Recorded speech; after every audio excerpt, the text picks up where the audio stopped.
جمعه مو بختوره، یوه نوې ورځ، یو نوی فرصت.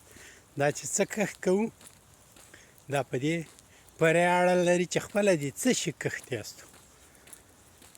مینې اکاډمیسیان وایي چې انسان یو وګړی د مینې کښت دی. د مینې یوه کلمه راټوکېدلې ده او په دغه اندام، په دغه زړه، په دغه څېره، په دغه افکارو، احساساتو او عواطفو اوړي.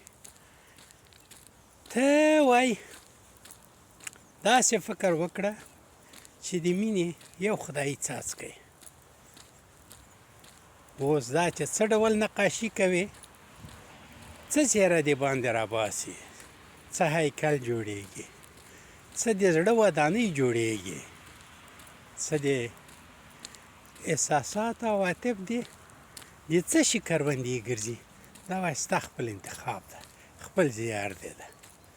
په رښتیا چې دغسې ده. د انسان بخت مینه ده، ځکه چې انسان خپله ذات و جنسي مینه ده. نو پرته له دې چې په مینه واوړي بل بخت نه لري. بل هر بخت هغه جعلي بخت ده چې د ده ذهني نفسي ذهن اوبدلی جوړ کړی او اختراع کړی ده. نو سترګې مې ټیټې شوې ځان ته چې دې نفسي ذهن ته مې څومره اجازه ورکړې وه چې له ما نه یو جعلي موجود جوړ کړه. راځه هڅه به کوم چې خپل اصلیت ته ور وګرځم. هغه د مینې څاڅکي ده. هڅه به وکړم چې د هغه لپاره د زړه یوه ستره ودانۍ شم. د هغه لپاره د احساساتو او عواطفو له ګلانو او له نغمو ډکې کروندې شم.